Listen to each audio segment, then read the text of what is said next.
Hi, and welcome to the X22 Report Spotlight. Today we have a new guest, Clif. Hi.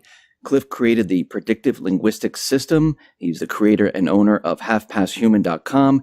You can also get his report, Alta report, from his website. You can go right to his website. I'm going to put all the links at the bottom of this video so you know where to go. I am very, very happy to have Clif on the X22 Report Spotlight. Clif, welcome to the Spotlight. Thank you very much. Hey, thanks for being here.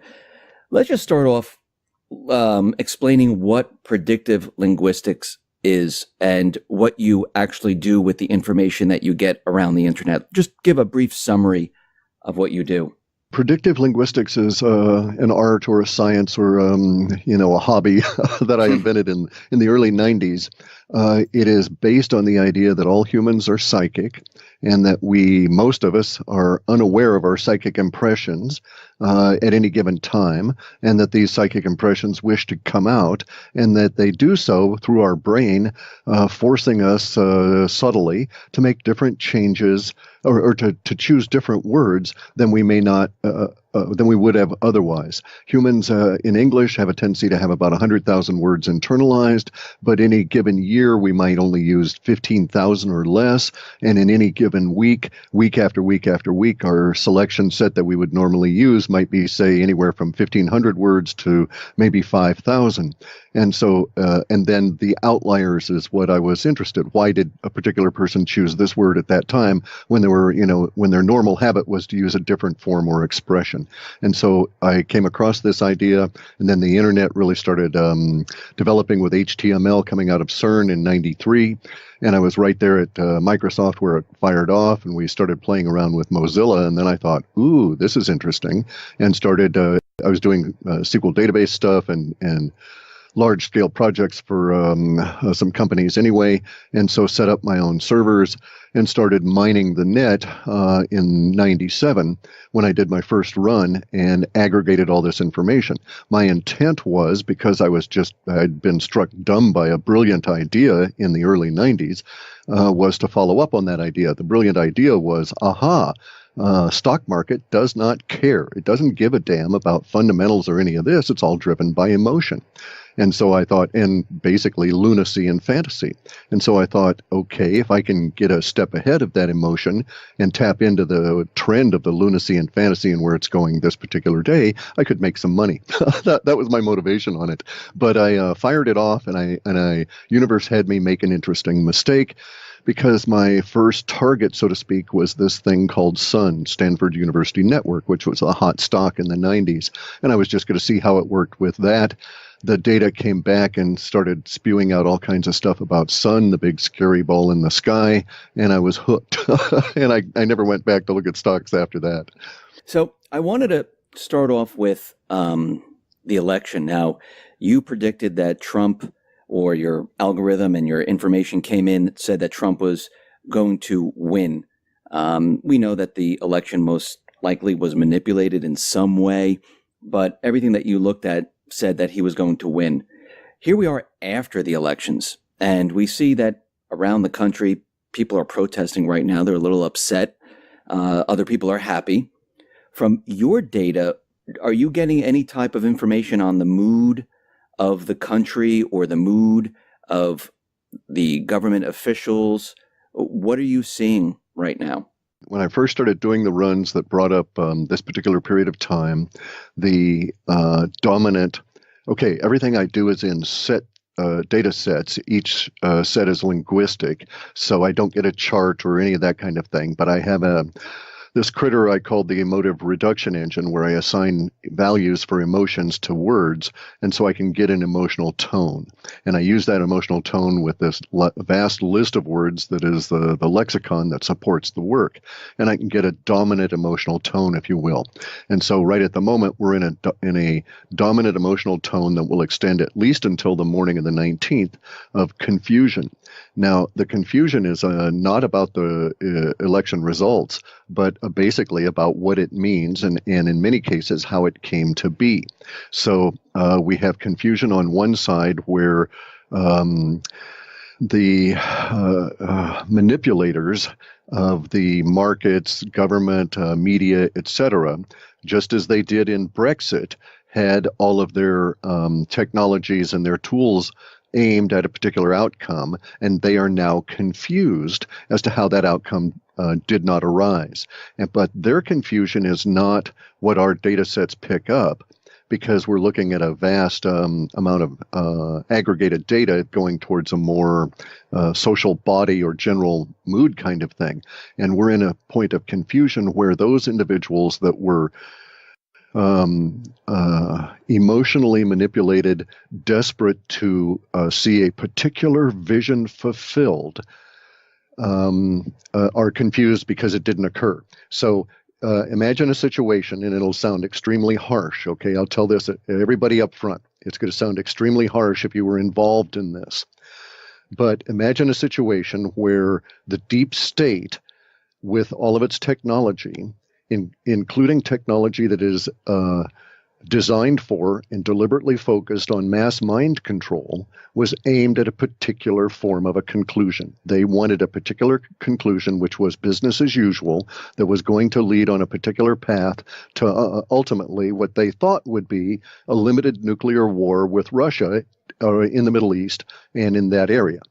So that was the plan of those individuals that are moving the deep state along. I'm not saying the civil servants. I'm not saying these individuals desired that plan. I'm saying that they were part of a machine, an organization that was moving in that direction, and those people at the top were pushing us that way. Now, in order for that to occur, we're looking at basically mathematics. And let me divert for a second. In the 50s, there was this marvelous science fiction writer, Isaac Asimov. He wrote a series of books called the Foundation Trilogy. In there, he prophesied, so to speak, the sort of the work I do at the moment in an analog of it. But they came across, and he developed this idea of a mathematics involved in social engineering. And the Chinese went ahead and they have indeed perfected, or are in the process of perfecting that mathematics. And if you read Chinese literature, you discover that their social engineering is very focused. And they know that, for instance, if they're going to achieve a certain outcome in a racially mixed community that they're going to take over, they have to have at least 21% Han or racially Han Chinese in control in that environment. 19% won't do, 23 is too much, it's fine, but it's just too much, you don't need it. And so they're that precise about it. So the mathematics are that precise. The deep state had a particular set of mathematics involved, but in order to achieve this mathematics, you can look at an equation that says one man can change the world given enough time and enough energy, or unique happenstance. Eliminating universe and providence and unique happenstance, for one person to change the world, you've got to have as much energy as it takes that one person to affect the other 7 billion people in the world, or enough of them that they can change. However, you get a certain start of a ratio, and you can start doing things. The United States went into a revolution in the 1700s with 3% committed to that goal. That's all it took, and it was successful.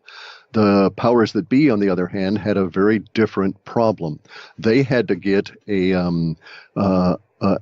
vision accomplished that had only perhaps maybe a small fraction of 1% that was truly dedicated to that vision, which was the continuation of the oligarchy and the hegemony of the dollar and the things the way they were. In order to do that, therefore, they had to convince a large body of people to also share that vision. When these people were convinced, they will necessarily crash now that that vision has not occurred, and they will not understand why they are crashing or what actually has occurred to them, okay? And this is where this information becomes harsh. It is my opinion that the entrainment technology that has been developed in the deep, dark UFO worlds and secrecy of the past 60 years, the theoretic or the labeled Cold War era, etc., which was all about hiding UFO reverse engineering and not about war with Russia. But it's my opinion that technology was used to try and engineer this particular vision to occur. And unfortunately, the people that were susceptible to that technology have just been cut loose from it. So they're very much like people that were on a mental support system that was involved, that was energetic, and all of a sudden all that energy is gone. And it's because the powers that be failed and they just turned off all the equipment. It's all over. And this is why we're seeing this particular reaction, and this reaction will continue at least through the morning of the 19th. The reaction is also going to be global because you'll notice that the effects of this were media driven. And so we have people that were desperately anti-Trump repeating the same homogenic keywords, their selection of xenophobic, racist, and misogynist. That's all they say, xenophobic, racist, and misogynist, over and over and over again. And that these people, when you question them on them, can't provide you any details of it and get really weirded out by it all. And you see this on the YouTube videos now. But these individuals in Britain, throughout Europe, they were as affected. And a lot of these people were sort of like unintended victims of this entrainment technology. And the snapback, the release, is going to cause problems, this state of confusion. Now, there's also other aspects of the confusion, which is as I pointed out, the powers that be at the top wondering basically, okay, what the hell happened? And then the next question that's going to occur to them is, how do we react and how do we survive? It's not cover our asses anymore. It's survive. If you notice from the WikiLeaks, Hillary actually said, that in very graphic language that we're all going to hang from nooses if that bastard wins. And so that bastard is one, paraphrasing. And so the next step is going to be nooses, and it's going to be to the point where these individuals realize that the crime spree is finished. It's over. There's been a turning. The problem for them is that as Taoists say, we change at the point of the most extreme, and just coincidentally, here we are at the point of the fourth turning within the population of the United States at a deep level that coincided with this. It wouldn't have mattered who actually emerged. It's a situation of historical energetic impetus, and someone would have emerged to fill the role that Trump occupies now. It's not if not necessarily him. And it's my understanding of how these things work that if Trump had been taken out early on and had shown huge progress and so forth and had been assassinated, then we would have had someone else arrive that would have also taken on this particular role at this time to get us to this particular point. So the fact that the powers that be saw him as their stooge, basically he sort of a rope-a-dope, and that's where we're at now. So we're in a state of confusion that's going to go on. It's going to hit the markets very hard, and then we're going to enter into a very large deflationary event in early 2017 that will roil the country in sort of a temporal echo of what happened when right after Reagan was inaugurated. In your report, I noticed that you said something about government employees getting fired or committing suicide and bankers being dismissed and fired. Are you seeing that there's going to be a wave of, let's say, cleaning house and people getting scared and jumping ship? Is that what you're talking about? Correct. That's true. More in the civil service side, more in the government side of that particular statement. So yeah, that's the motivation on that part of it is not cleaning house, but trying to eliminate witnesses. That's really what it's going to come down to. Is the powers that be, the shadow government, the central bank, the deep state, do they have? Those are all different, by the way. You're speaking with a linguist. And I don't want to be pedantic, but Okay. So the whole mass of them, correct. If you want to talk about that, but if you're we shouldn't use each of those words to try and refer to a single entity. Let's just talk about the central bankers right now. Do they have any plans for the economy? I mean, is the economy still in terrible shape? I mean, is anything going to improve with Trump? What do you? Certainly. The latter is true. Okay. Now let's again, not to be pedantic, but let's separate what the central bankers do from the economy, because the central bankers at the moment are sucking the life out of the economy with their paper financial system. The two are separate. The economy is all the trades and transactions that we do together. millions and millions and millions of us doing trillions of those things across the time of a year equals our economy. So the central bankers are not in charge of our economy. They can no more affect my ability to trade or barter my old tire from my trooper to my neighbor than they can cause it to rain here. So the central bankers and their financial system are in a deep world of hurt, and that is really sick, and it's going to continue to be sick. But the economy, on the other hand, at a much more base level, is going to continue the way it's always continued, in spite of the fact that we're nearing the end of the repression of the central bank era, at least within this country. In your report, you talked about baby boomers getting kicked out of their homes. We're seeing these huge mansions being abandoned. I mean, are we looking at some type of crisis heading our way? Oh, sure. Yeah, that's the deflationary event. Okay, so and actually I probably shouldn't use the word deflationary because I don't know that that's meaningful to most people, but let's call it about a debt evaporation event. So or a liquidity evaporation event, or as we call it in the data sets, a credit freeze. Because here's what's going to happen. The banks alone currently exist not because they own anything, nor because all of us are paying off our loans and they make a little bit of money on top of that, and so they're the happy, congenial community banker that no longer exists. These individuals, the whole structure makes their money because an entity in Washington, D.C. creates the digits and hands them the digits, and then they go out and they tell us those digits are worth something, and they shove them around in databases and this kind of thing, frenetically creating activity, but no result. So our problem at the moment is that the banking system, the glue that holds all of that together, is what's coming unglued. And it will at some point reveal the economy. We'll all stand around and look at each other and say, wow, let's go and do something, because now this repression will have been released. But that's not yet. That's maybe a year or 2 years away. In between now and then, the oppressors, the occupying force that is the central bank that has taken over the United States, bear in mind we've destroyed them. The people have risen up and destroyed central banks twice before in this nation, Right. and we're about to do it a third time.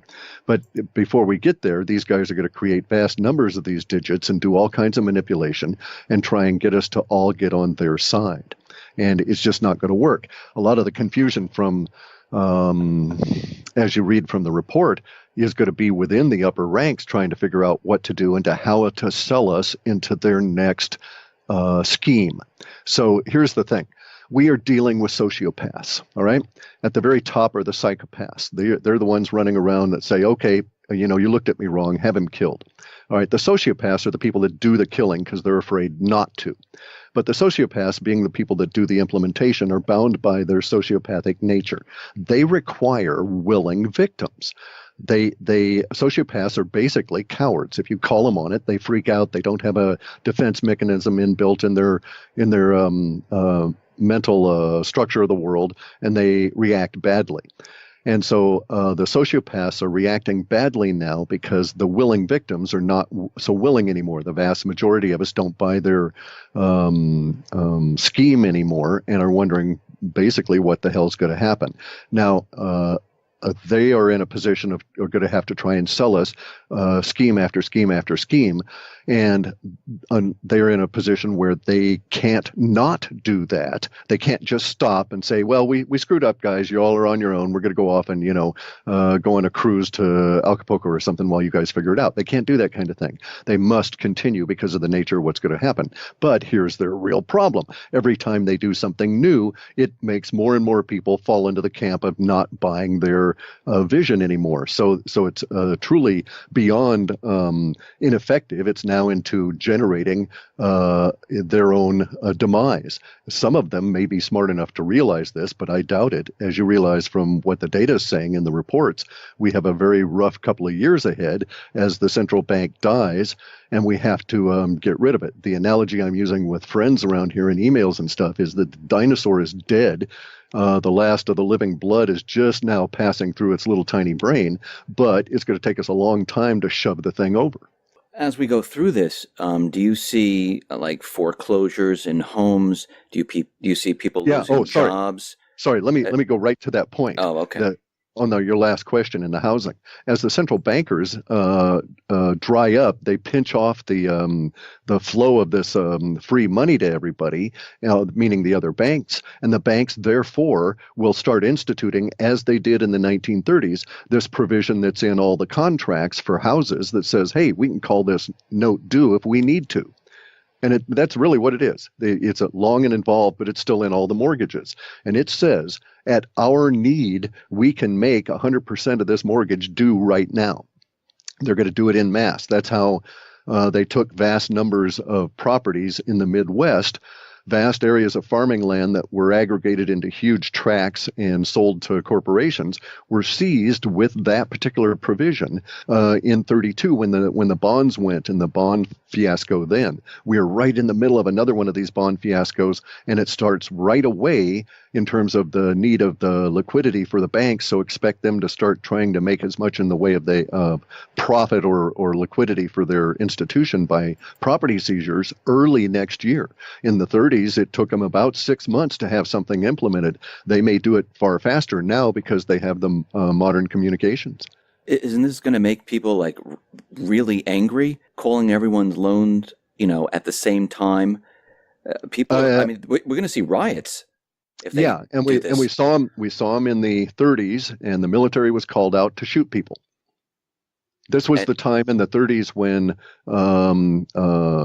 factories were taken over by workers that were dispossessed because of the credit freeze that occurred then, aka a deflationary event, as we hear it in the reports, and it leads to the government having to call out the military because you start getting strong opposition to these immoral acts. And their response in the 1930s was, in the area I live up here, was to shoot people on bridges south of me, about 40 miles, where unionists had decided that was enough. They were going to try and forestall a foreclosure sale. See, they still have to go through the legalistic component of it. The robo-signings were their attempt at the bank level to avoid the local sheriffs and avoid the local problems. If they can just send you a note saying you're foreclosed, we'll be there Tuesday to kick your ass out, and there's no meeting on the courthouse steps to sell the foreclosed property as a, quote, formality back to the bank, which is usually what happens, then under those circumstances, there isn't the huge giant outcry. So they've done everything they can in the last 15 years to engineer a system where they don't have to encounter that local opposition.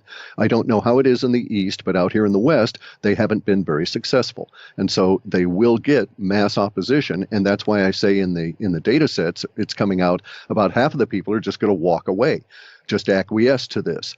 I don't know if it's a lack of support structure, their age, or what the deal is. But the other half are going to be rather miffed. And there's going to be a lot of bad behavior. Is the government going to react to these people that are angry? Because I can see in certain cities and certain areas that things will get completely out of control. And what will the government, does your data sets and your information tell you how the government is going to control the situation? No, we get details, and what you're asking is basically for me to describe an outcome. And so you're talking to somebody that deals in things temporally. So it's like, on what day are we describing this? What day do you want an answer for that? Or are we talking at what point in a month? Because this is the way it is with humans. There's always dynamic activity. So won't happen all in a single day. It's going to happen to individual banks as they need the liquidity. Their response is basically going to be the same, but it's not going to be so ubiquitous that, say, all of the mortgages are called by Wells Fargo on a particular day all across the nation. It's not going to work that way. But at some point along the way, sometime next year, we can all look back and say, oh, look, most of the nation is now involved in this generalized warfare with illegal foreclosures, as the banks are desperately trying to save themselves because the other components of their supposed safety plan, bail-ins and bailouts, are not working. Do you see banks closing? Oh yeah, in vast numbers, and it's going to just be absolutely horrific. When it goes, it's not going to be like the this won't be like what happened in the 1930s. Okay, let's take as a our basic model, what happened in my area, Olympia, in the 1930s. There were 19 banks when we went into the Depression in 1929, and there was one when we came out.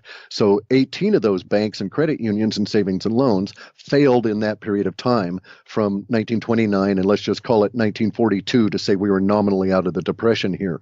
All right. During that period of time, they failed. We don't have that situation now. We don't have a situation where we have 18 independent banks that were loosely connected to a centralized banking structure. Now we have an octopus, a giant banking system that feeds off of a central heart and a central brain. So big banks will fail and they'll take out all the regionals. Now, what our data showed about, I want to say maybe 5 or 6 months back, maybe it was longer than that. I just don't remember because I write these things, and I just can't remember. I'd go crazy. But sometime back, the data sets were talking about how the failure would occur, and that it would start at the mid-tier, at the regionals, that they would go first. That banks that had, several hundred branches were maybe across a couple of states, they would be the ones that would be bled dry first, and the chaos would start with them, ATM closures and all of this sort of thing. They're going to try and maintain the big five as long as they can. As I say, the dinosaur just doesn't know it's dead because the last of the blood's still being pumped up its neck. So you said a couple of things. Okay, so you said a credit freeze a little while back as we were speaking. And when you say a credit freeze, does that mean that supplies and goods will not get to stores? I mean, Correct. Okay. That's a side effect of it. That's a side effect. Okay. We've had the credit freeze in the data for couple of years at least, maybe longer than that. It was in very long-term data. Now we're getting into the details as we move closer to the event. That's basically how our system works. For some reason, well, no, it sort of makes sense in a way. Humans are psychic about, some humans are psychic about events in a long-term way, and we get hints about stuff that might happen 3 and 4 and 5 and 10 years out. The closer we get to it, apparently more and more humans are on the same wavelength, and they start picking it up, and we get greater number of leaks. Therefore, we get a little bit more detail. That's like our short-term data. And as we get real close to it, lots of people can sense it. And so they start triggering their psychic impressions, and those come out, and so we get a little bit more details.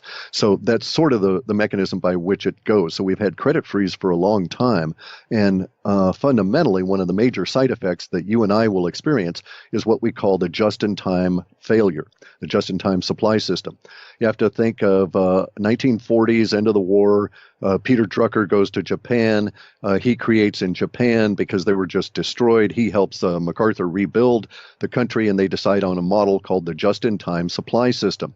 And that's where the carriers, the truckers, basically are your warehouses. You just don't build warehouses anymore. You sell off all the property and you devote the money to a different system. That's where we're at now. The Western world adopted this model over the 50s, and it's now going to fail. It depends on ever-increasing cheaper energy, ever-increasing cheaper credit. Neither of those is true anymore. So we won't be able to do that. In fact, it's already started to fail. The top shipper, second shipper globally, Hanjin, number 2 shipper of goods around the planet, is in bankruptcy and in chaos, and its ships are not hauling anymore. Doesn't seem to matter because no one's buying so much anymore here in the U.S. because of our problems with our money being so destroyed. But the credit freeze will take that up to the next level as number 3, 4, 5, and 6 and number 1 shippers fail. And then when they fail, they'll be failing under the impetus of they don't have credit to pay their employees nor to front the fuel costs, etc. So we're going to see real chaos as loads get ships and loads and crews become, abandoned and stuck in various ports, and the system breaks down all around the planet. And so that will be a very major concern, is the just-in-time supply system is going to fail. That's what the government's going to be responding to. They're not going to do much in the way of trying to deal with the foreclosure issues insofar as what we see in our data, because imagine, here's a scenario. Now, I'm not saying that all of the description here will be accurate, but this will give you an idea of what we're sort of looking at. Imagine a situation where Trump's being installed. He's not bringing in cronyism. He's not bringing in a giant mass of crony-connected, deep politicians. Therefore, these guys don't know a damn thing about running a giant government, which is not like running a real business. And so there's going to be a period of adjustment that will probably last 18 months or longer because the deep state is is going to be obstructing and fighting these guys every step of the way. And then when they're taking a break from the fight, the deep state's going to be trying to pull the rug out from underneath them, just standing there. It's going to be very vicious at that level. These individuals will not be able to address, that is to say, the people that are being brought into a new government will not be able to address the real problems that are besetting the populace in their fight with the occupying banks. And so at the same time, we're going to have the just-in-time supply system crash because those same banks are the ones that fund this weird credit system that gets the McFries to you and, puts potatoes on the table and that kind of thing, right? What you're saying is that the government is not going to really help the people during this period of time. Let's also stop for a second and be real pedantic, and let's start talking in words other than a single word to identify the ruling structure. So the ruling structure is composed of many, many different layers that are huge. So there's going to be people that are at the top that will certainly be freaking out about everything that's going on and trying to do everything they can. But I don't really necessarily, and they are what we sort of think of when we use that word government. But government's got a huge connotation. It's everything from the El Presidente all the way down to the FEMA guy that's either going to give you a bottle of water or throw you into a camp. And so what are we actually talking about? I'm wrapping my brain around all of this and everything that you're saying here. You also mentioned something about ATMs shutting down. Does that mean we're going to have a cash crisis? Correct, as part of the liquidity freeze, but not because they're going to outlaw cash or any of that. They're desperate to do that because the banksters don't want to admit. Well, let me stop and say humans are really funny. We always bring on ourselves, because of the nature of universe, that challenge that we need to face. And so here the bankers are trying desperately to destroy cash.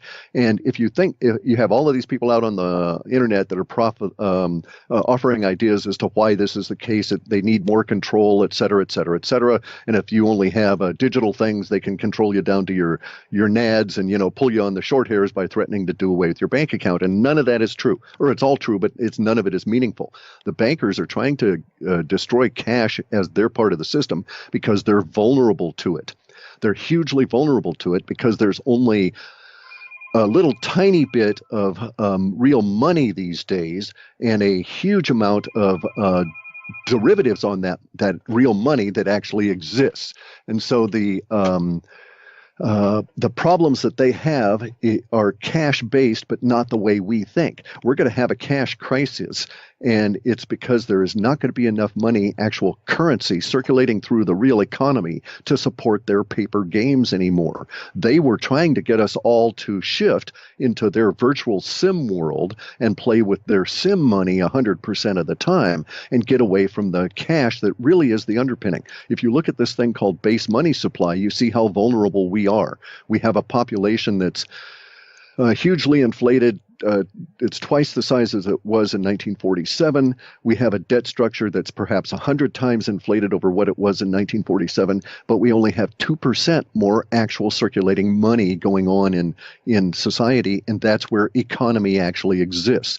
And what they were hoping to do was to speed up circulation by making it all digital. And they've got us all into a digital world, but they're still dependent on that base money, and it's got them got them by the short hairs. And so we're going to run into a big crunch here, a big credit freeze at the same time that we find we're cash strapped. If you look at what's happening in Egypt, right? Egypt is having a huge currency crisis at the moment. Why? Because there's not enough physical dollars in the country to support their derivative debt structure now that they're getting into the deflationary wave. That same deflationary wave has caused hyperinflation in Venezuela, Argentina, Zimbabwe, Kenya, Hungary, Uzbekistan, and so on. And now it's about ready to hit Europe. It'll hit here probably March or April of next year. We'll start getting into the hints of hyperinflation, although I'm seeing temporal markers of it today. Let me just back up here for a sec.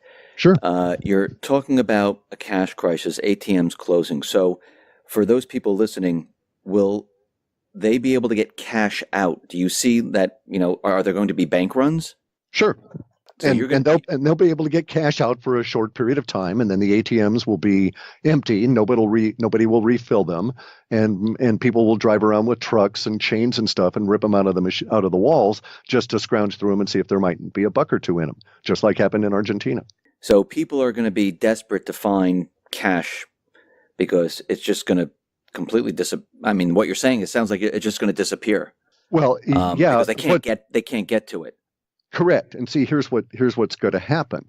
Right now, how often do you actually touch anything close to money in your daily life? I mean, you as an individual. Mostly the people that are, say, even in my age group, they're dealing with the plastic cards. And as the system locks up, if your plastic card doesn't work, how are you going to pay for something at Safeway or Starbucks or someplace or buy gas or whatever? For a while, there will still be stuff in the supply system. So we live right now without warehouses. So if we were to look at ourselves as a social body, we don't have big giant fat repositories lying around. We're existing on the fat that's being pumped around in our blood, and it's going to dry up. Our blood's going to get leaner, and so at that point, we don't have those extra reserves, and you're going to run into this situation. It's hit all of the countries as the dollar has died. We're in an empire. The empire is based on the dollar, the way the British Empire was based on the pound sterling. We're replicating history. This happens all the time. Empires die from the periphery. Part of our periphery was Argentina, Venezuela, Greece, Hungary, all these countries that were dollar based on their own currency. So we see it there first. So let us not be surprised when it hits, Florida, New Hampshire, California, et cetera, et cetera. So you also mentioned inflation, and we're seeing some inflation now. How bad is inflation going to get? I mean, what are people going to see? I mean, from everything that you've been looking at, does that tell you like how bad it's going to get for the people? I get an emotional indicator. I get a lot of language about it, so I have a gut feeling. But we don't, for instance, get charts. So imagine a situation where we're going to get a psychic leak from the future. It's going to happen to you today. You're going to choose a different word today, put it into your email, not email, but on a forum somewhere today. We'll pick it up and it'll get aggregated in, and it will affect our conclusions.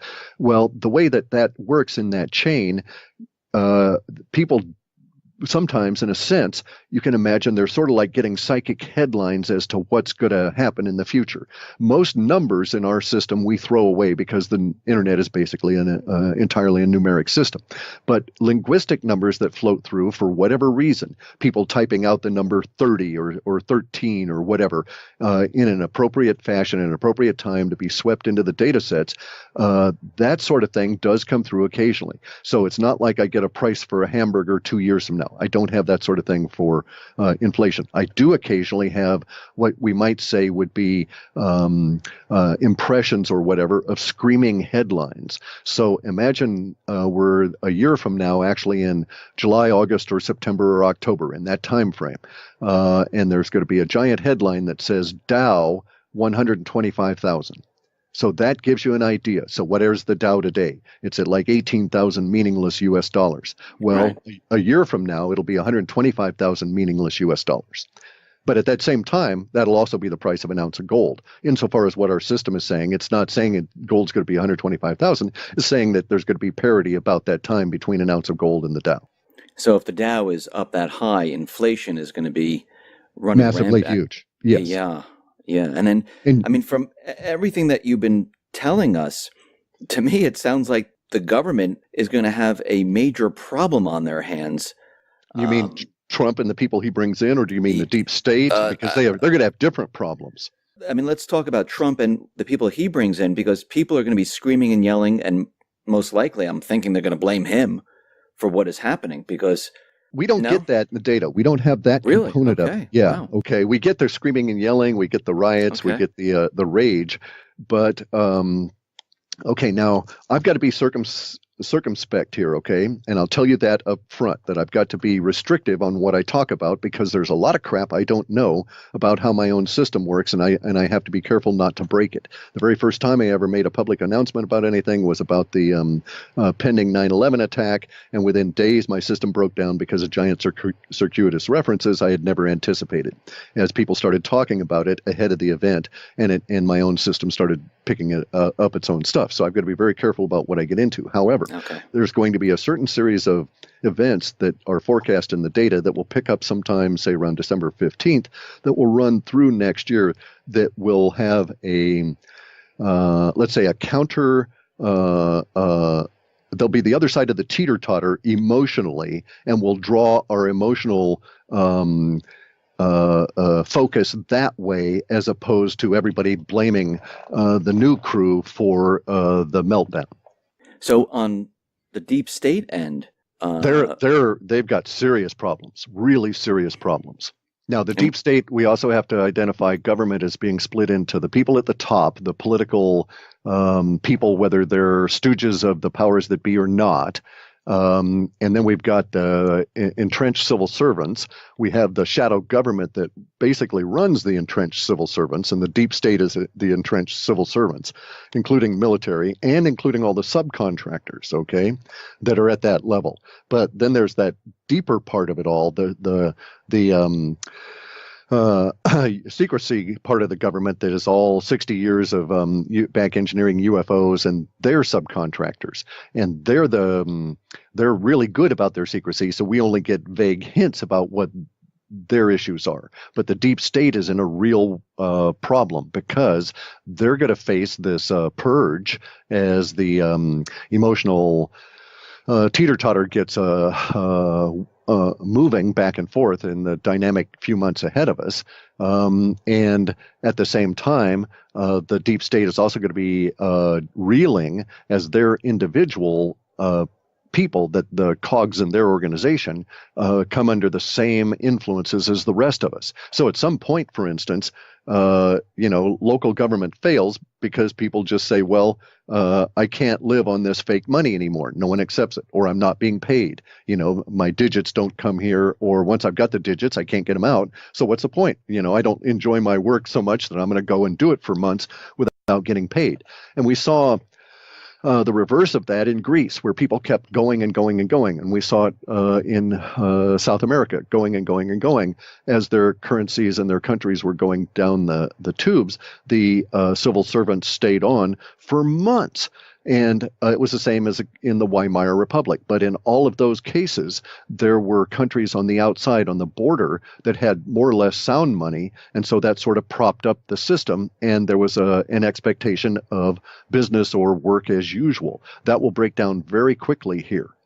And we won't be going months with employees showing up to register your car at the DMV, even though they haven't been paid. How bad is this going to get? I mean, do you have a time frame where, it's going to start and it's going to get worse and worse before it gets better? Do you break it down in that fashion? Yeah. It started in 1999.